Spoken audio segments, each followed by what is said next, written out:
What we're looking at is this one has our switchable privacy display. So what you're looking at is limit the viewing angle. Instead of having a cover lens with the privacy mode, it's actually built into the device where you could actually put a switch that would allow you to change the viewing cone. So nobody would be able to look at your display when you do it. We have our 13-inch C-shaped display. What we mean by C-shaped, so it's a flexible OLED on a hard surface. It's a piece of glass. We have touch built into it, and it's on our proprietary stacked. So when our stacked layer OLED device, it brings the LEDs closer to the front of the surface, so it allows more light output and higher efficiency. We have our new one, which is our L shape. It's basically the same as this C shape, except for we do a bend at this direction, and you can see it also has a touch as well. We move to our 13-inch slidable display.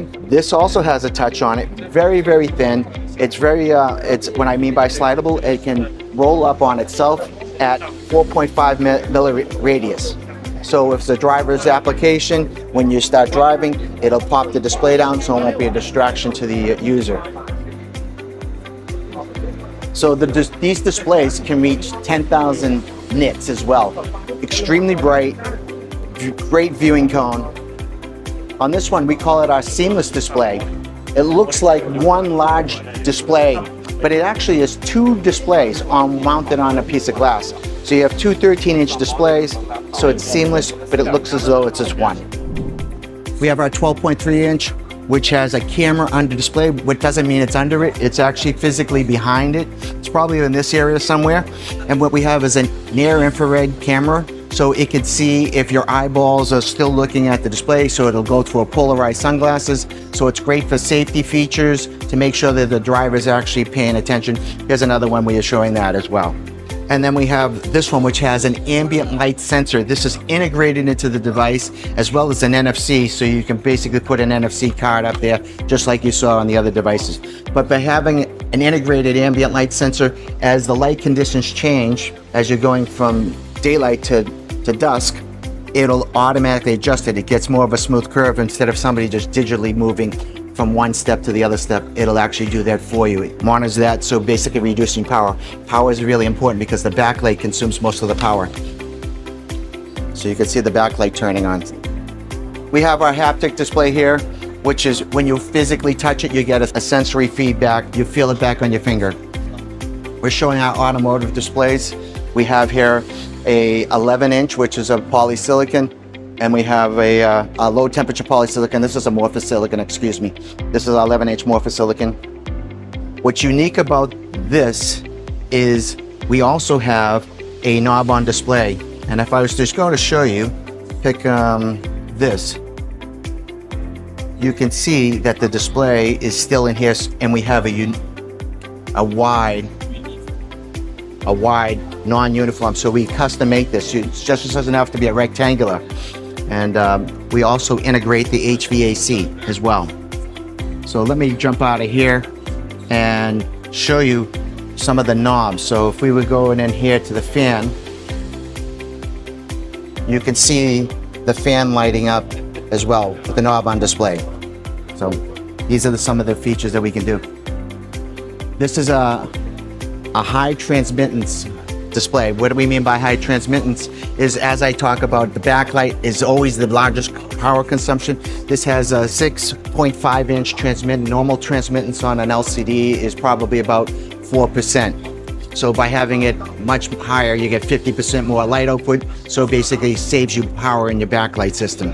We're talking about now is our 8-inch heads-up display. So we use a micro LED, so it is shining. It's an emissive display, and it's shining up on here, and this can reach 10,000 nits. So it's very, very bright, so the driver could see it. You could also dim it down during the nighttime, so it won't overpower the customer.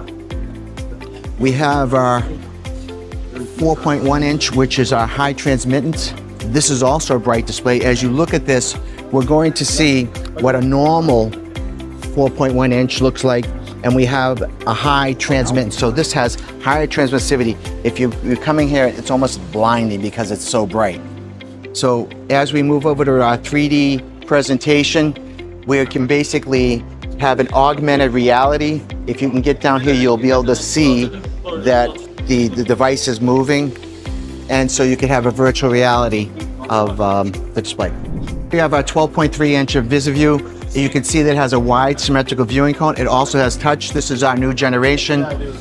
So there's a touch mode on here, and it has a wood simulated feature, very high transmittance, great viewing cone. So when it's off, you can't even tell there's a display there, because you can't. It looks like though this one area. The one thing about this as well is there's no halo around it, whereas other manufacturers will overpower it, and it actually looks like this 3D. But we do a great black, no mirror on there, so our mask is very good.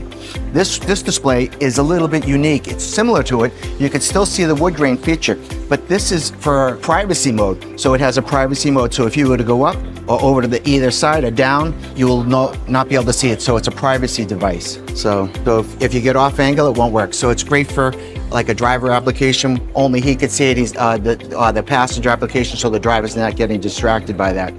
We have our 15.6 thin, high efficiency quad AMOLED. So by this, we put the mini LED, not OLED, mini LED. So there's mini LEDs in the back, and so we'll do an array of LEDs so we can do local dimming. So the contrast will be very high on this. It'll be 600,000 to 1.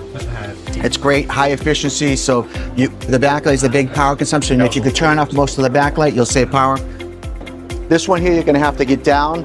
So what we're talking about is our automotive application. So in an automotive, when you turn on the display, most people will see a reflection up here because of the way light comes out and a wide viewing angle. So what we did on this one, which is our traditional, is we have a light collimation. So it only collimates the light in the vertical direction. It leaves it really symmetrical in the left and right. But on this one here, we put a collimation in the backlight. We also put in the backlight on this one as well, but we also do Tianma's proprietary technology. So as you look, there will be no reflections up here as well, whereas this one will have a little bit of reflection. As we move on to our automotive display, we're talking about 7 displays in this vehicle. So we have, just like you saw the InvisiView here, basically you'll have this. It has a touch mode, so we can go to navigation. We have 2 displays built into the dash that would turn off when you're going to the drive mode. And we have 3 heads-up displays. And we also have our 2D and 3D display. So it can be switched on between 2D and 3D, but we will not have any loss of resolution.